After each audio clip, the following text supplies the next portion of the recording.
Welcome back to मुस्कान ज्ञान मंत्रा। और आज आप लोगों की डिमांड पे आ चुका है टर्म 2 का चैप्टर जो केमिस्ट्री का है, स्ट्रक्चर ऑफ द एटम। तो structure of the atom chapter जो है ना, इसमें हम लोगों ने मेन चीजें क्या पढ़नी है, हमने एटम को और डिटेल में पढ़ना है। एटम्स एंड मॉलिक्यूल्स में हम लोगों ने एटम्स को पढ़ा था, एटॉमिक मास वगैरह उनका निकालना जो भी सीखा था, मोल कॉन्सेप्ट सीखा था, और डेल्टन्स एटॉमिक थ्योरी पढ़ी थी। तो उस टाइम पे जो डेल्टन्स एटॉमिक थ्योरी पढ़ी थी ना, उसमें से ये दो जो लाइंस मैंने लिखी हैं, जो उसकी स्टेटमेंट्स थी, ये सही है। लेकिन डेल्टन बाबा ने कुछ गलतियां कर दी थी अपनी एटॉमिक थ्योरी में, जिनको किस तरीके से करेक्ट किया गया और किन्होंने करेक्ट किया वो हम इस चैप्टर में पढ़ेंगे। तो डेल्टन बाबा ने अपनी एटॉमिक थ्योरी में कहा था, जॉन डेल्टन सर, उनको मैं डेल्टन बाबा बोल रही हूँ ताकि थोड़ा इजीली पढ़ा जाए। तो डेल्टन बाबा ने अपनी एटॉमिक थ्योरी में कहा था कि एटम्स एंड मॉलिक्यूल्स जो होते हैं वो मैटर के फंडामेंटल यूनिट्स हैं, फंडामेंटल ब्लॉक्स हैं, बिल्डिंग ब्लॉक्स हैं। कोई भी मैटर जो है वो एटम्स और मॉलिक्यूल्स की वजह से ही बनता है। मैटर जो भी कोई भी चीज का मैटर ले लो, उसमें अलग अलग टाइप के एटम्स होंगे। ये डेल्टन बाबा ने कहा, ये हमने लास्ट चैप्टर में पढ़ा कि मैटर जो है वो एटम्स का बनता है और एक मैटर के अंदर अलग अलग टाइप के एटम्स होते हैं। अब डेल्टन बाबा ने 3 गलतियां कर दी थी अपनी थ्योरी में।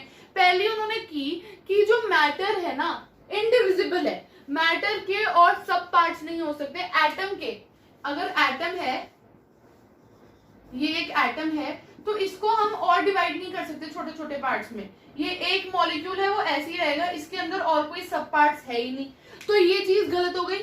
दूसरा जो है डेल्टन बाबा ने कहा कि जो डिफरेंट एटम्स हैं उनका एटॉमिक मास और एटॉमिक नंबर सेम नहीं हो सकता, और जो सेम यानी कि आइडेंटिकल एटॉमिक एटम्स है उनका एटॉमिक नंबर और एटॉमिक मास सेम होना जरूरी है, जो कि गलत है। तो ये इन्होंने 3 चीजें गलत की कि एक तो एटम आगे फर्दर डिवाइड नहीं हो सकता, उसके फर्दर सब पार्ट्स नहीं हो सकते, ये डेल्टन बाबा की गलती थी। दूसरा, उन्होंने आइसोबार्स और आइसोटोप्स के कॉन्सेप्ट को बिल्कुल ही खत्म कर दिया था। उन्होंने बोला ये तो नल एंड वॉइड है, इट इज नॉट पॉसिबल।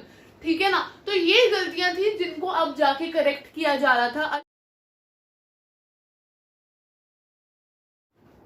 अब 1900s में क्या हुआ, 1900s में अब फर्दर डिस्कवरी की जा रही थी, क्योंकि जॉन बाबा ने यानी कि डेल्टन बाबा ने जो गलतियां की थी ना, उनको रेक्टिफाई करना था। तो जे थॉमसन ने 1900s में क्या डिस्कवर किया कि एटम के अंदर electrons, negatively charged particles electrons भी होते हैं, जिसे हम आगे डिटेल में पढ़ेंगे। और ई गोल्डस्टाइन ने 1886 में पॉजिटिवली चार्ज्ड एटम्स को देखा। एटम्स भी नहीं, उन्होंने उस टाइम उनको कैनल रेज या कैनल रेज नाम दिया था। उन्होंने क्या देखा कि 1886 में जब वो कुछ एक्सपेरिमेंट कर रहे होंगे, तो उन्होंने गैस डिस्चार्ज में पाया कि कुछ पॉजिटिवली चार्ज्ड रेज है, उनको उन्होंने कैनल रेज नाम दिया, जिनको फर्दर आगे जब डिस्कवरी हुई तो प्रोटॉन्स कहा गया। और अगर इलेक्ट्रॉन्स और प्रोटॉन्स के बारे में कुछ डिटेल्स अगर या फिर कुछ 1 मार्कर क्वेश्चंस के हिसाब से कुछ डाटा देखा जाए, तो प्रोटॉन्स होते हैं वो पॉजिटिवली चार्ज्ड होते हैं और जो इलेक्ट्रॉन्स होते हैं वो नेगेटिवली चार्ज्ड होते हैं। तो हम प्रोटॉन्स को P पॉजिटिव और इलेक्ट्रॉन्स को E नेगेटिव ऐसे साइन के साथ भी लिखते हैं। और जो प्रोटॉन्स का मास होता है वो इलेक्ट्रॉन के मास से 2000 टाइम्स ज्यादा होता है। ये कुछ 1 मार्कर क्वेश्चंस के हिसाब से बहुत इंपॉर्टेंट है। और ई गोल्डस्टाइन ने 1886 में डिस्कवरी की थी। ये ईयर बहुत इंपॉर्टेंट है, क्योंकि अब तो आने ही 1 मार्कर क्वेश्चन है, MCQ correct the statement and all, तो बहुत इंपॉर्टेंट है उस हिसाब से। और कैनल रेज या किनाल रेज, आप लोग मुझे कमेंट सेक्शन में भी बता देना कि आप लोग इसको क्या बोलते हो। हम तो कैनल रेज बोला करते थे या किनाल रेज बोला करते थे। तो इनकी जो डेफिनेशन है ये भी 1 मार्क के क्वेश्चन के हिसाब से बहुत इंपॉर्टेंट है, अच्छे से कर लेना। तो अब थॉमसन बाबा ने क्या कहा, जे थॉमसन जो थे, उन्होंने एक बहुत अच्छी चीज की कि उन्होंने इलेक्ट्रॉन्स की डिस्कवरी की, जिसने फर्दर एक रे ऑफ होप दी कि आगे प्रोटॉन्स, न्यूट्रॉन्स जैसी चीजें भी एग्जिस्ट करती हैं, लेकिन इनके भी कुछ ड्रॉबैक्स थे। और मुझे लगता है कि जे थॉमसन जब ये डिस्कवरी कर रहे थे तो क्रिसमस का टाइम था और उनको पुडिंग खाने का बहुत मन कर रहा था, क्योंकि जो उन्होंने मॉडल हमें दिया है वो उन्होंने क्रिसमस पुडिंग की एक्सप्लेनेशन देते हुए दिया है। उन्होंने कहा है कि क्रिसमस पुडिंग को देखो, तो क्रिसमस पुडिंग जैसे पूरी पुडिंग होती है, उसके अंदर ड्राई फ्रूट्स होते हैं, तो एटम भी उस तरीके का ही है। वो पूरी एक पुडिंग है जिसके अंदर जो ड्राई फ्रूट्स हैं वो इलेक्ट्रॉन्स हैं, या फिर ये कह लो कि वाटरमेलन का जो रेड एडिबल पार्ट होता है ना, वो रेड पार्ट ना पॉजिटिवली चार्ज्ड पार्ट है एटम का, और जो ब्लैक उसके सीड्स होते हैं ना वो है इलेक्ट्रॉन्स। तो टू द पॉइंट अगर हम आए, अगर टू द पॉइंट बात की जाए तो उनके इस थ्योरी के जो कंक्लूजन थे वो ये थे, तो एटम एज अ होल एक पॉजिटिवली चार्ज्ड स्फीयर है जिसके अंदर इलेक्ट्रॉन्स डूबे हुए हैं, यानी कि एटम एक इस तरीके का स्फीयर है जो पूरा एज अ होल तो पॉजिटिवली चार्ज्ड है, लेकिन उसके बीच में ना छोटे छोटे इलेक्ट्रॉन्स हैं जो नेगेटिवली चार्ज्ड है, कुछ इस तरीके से। ये पूरा एक एटम है जिसके अंदर ये बाकी की जो स्पेस है ना, जो ये पूरी खाली है, वो पॉजिटिवली चार्ज है और इसमें छोटे छोटे इलेक्ट्रॉन्स हैं। तो उन्होंने ये कहा, और दूसरा उन्होंने कहा कि जो पॉजिटिव चार्ज है और जो नेगेटिव चार्ज है, यानी कि प्रोटॉन्स का पॉजिटिव चार्ज और इलेक्ट्रॉन्स का नेगेटिव चार्ज जो है वो इक्वल है, जिसकी वजह से एटम जो है वो इलेक्ट्रिकली न्यूट्रल है, क्योंकि जब पॉजिटिव चार्ज और नेगेटिव चार्ज इक्वल हो गए तो एटम न्यूट्रल हो गया इलेक्ट्रिकली।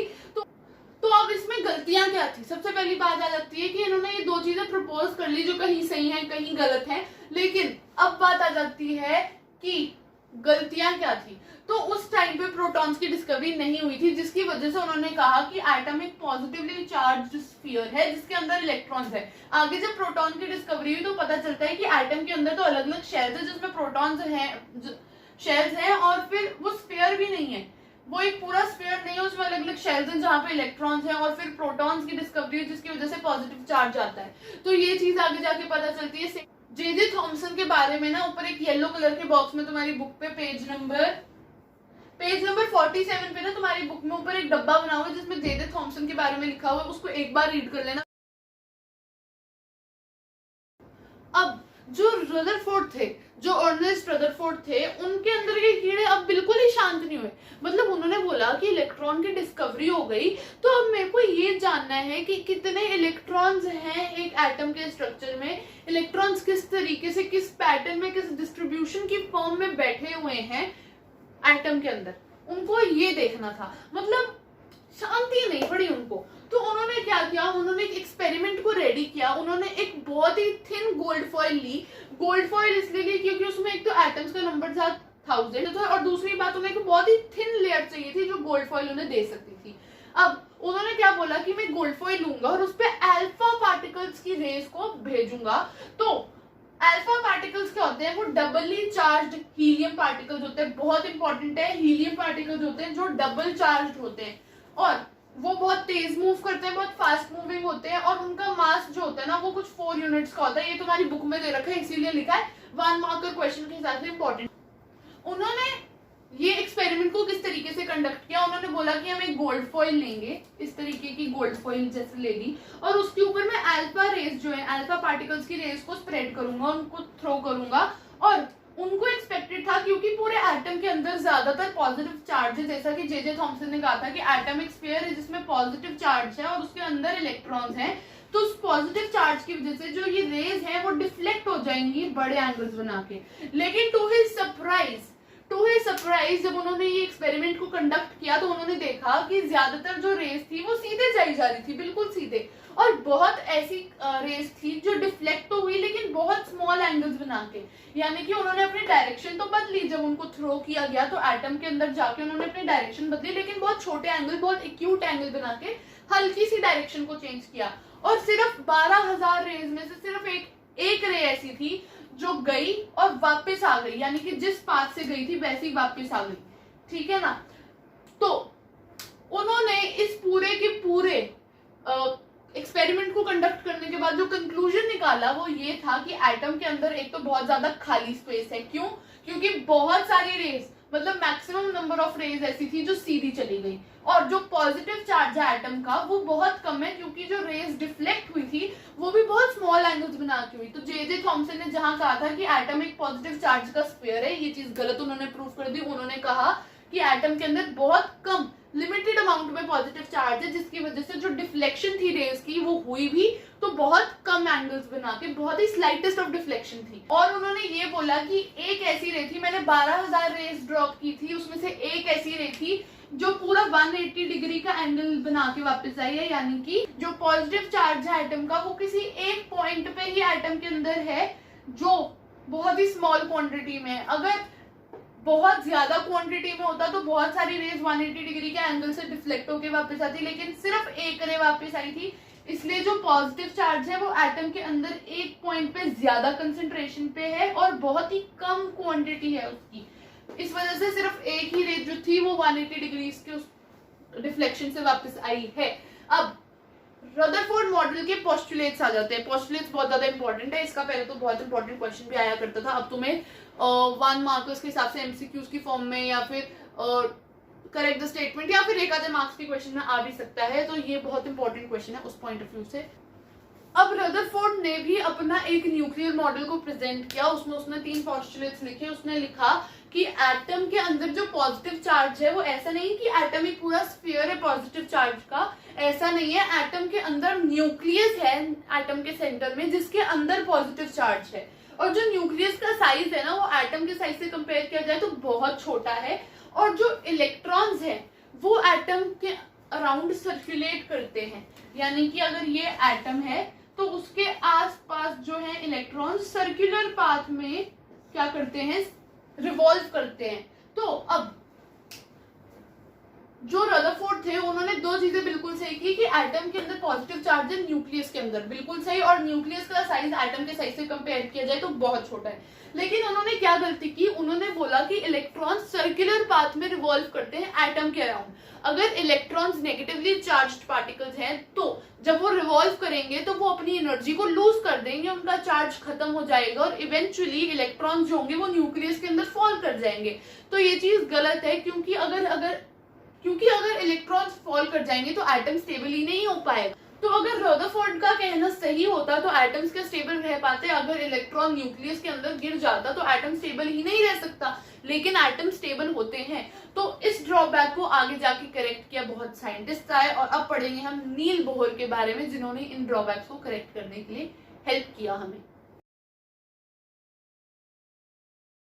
अब जो नील बोहर थे उन्होंने डिस्कवरी की, एटम के लिए अपना एक मॉडल निकाला, और उन्होंने कहा कि जो एटम्स हैं उसके अंदर इलेक्ट्रॉन जो है ना वो एक स्पेशल ऑर्बिट के अंदर मूव करते हैं जिनको हम डिस्क्रीट ऑर्बिट भी बोलते हैं, और हर ऑर्बिट का अपना एक एनर्जी लेवल होता है। तो जो इलेक्ट्रॉन्स उस एनर्जी लेवल में है, उस ऑर्बिट में है, वो कॉन्स्टेंटली अपनी एनर्जी को चेंज नहीं कर सकते। और जो ये ऑर्बिट्स हैं, हर ऑर्बिट का क्योंकि अपना एक एनर्जी लेवल है तो हर ऑर्बिट के अंदर एक फिक्स्ड अमाउंट ऑफ इलेक्ट्रॉन्स ही रह सकते हैं, और किस ऑर्बिट में कितने इलेक्ट्रॉन्स होंगे उसको अलग एक फॉर्मूला के थ्रू कैलकुलेट किया जाता था। अलग अलग शेल्स थे, इन ऑर्बिट्स को शेल्स भी बोलते हैं। तो आ जाते हैं न्यूट्रॉन्स पे। न्यूट्रॉन्स को जे चैडविक ने 1932 में डिस्कवर किया था। न्यूट्रॉन्स को हम लोग एन सिंबल, ऐसे स्मॉल एन सिंबल से रिप्रेजेंट करते हैं। न्यूट्रॉन्स का कोई चार्ज नहीं होता, नहीं वो पॉजिटिवली चार्ज होते हैं ना ही नेगेटिवली चार्ज होते हैं, लेकिन न्यूट्रॉन्स का मास होता है, और न्यूट्रॉन्स होते हैं न्यूक्लियस के अंदर। तो न्यूट्रॉन्स का जो मास होता है वो प्रोटॉन्स के मास के इक्वल होता है।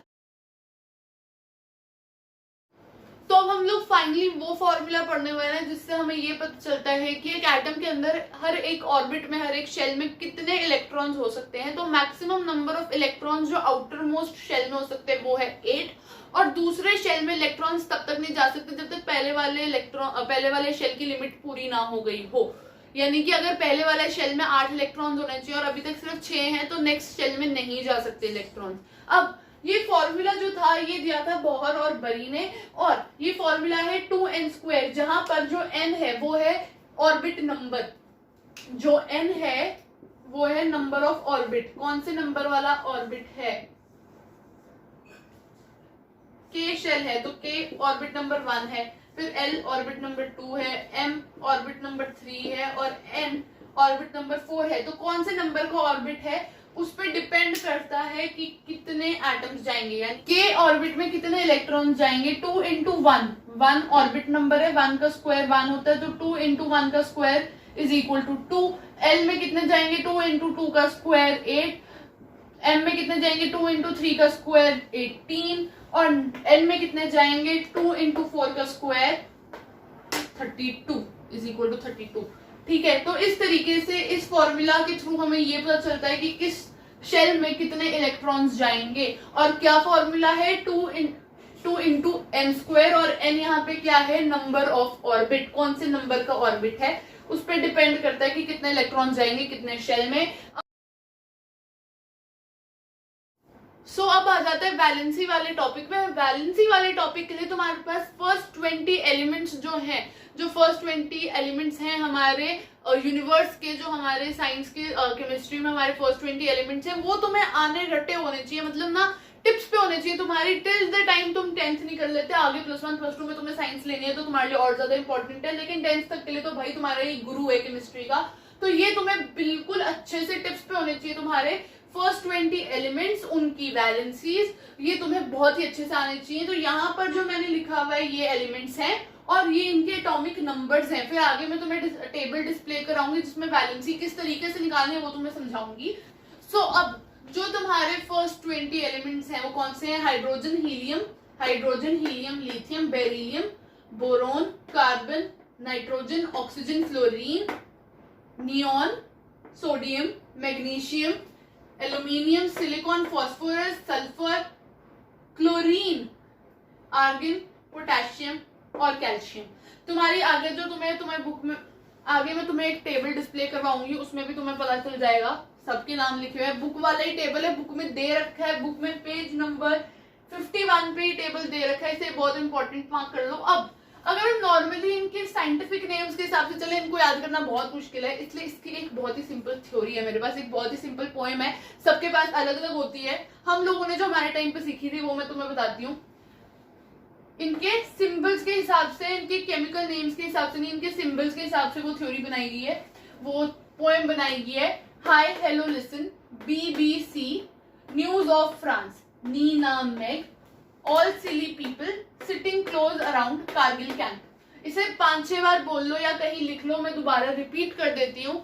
Hi hello listen, BBC, news of France, Nina Meg, all silly people sitting close around Kargil camp.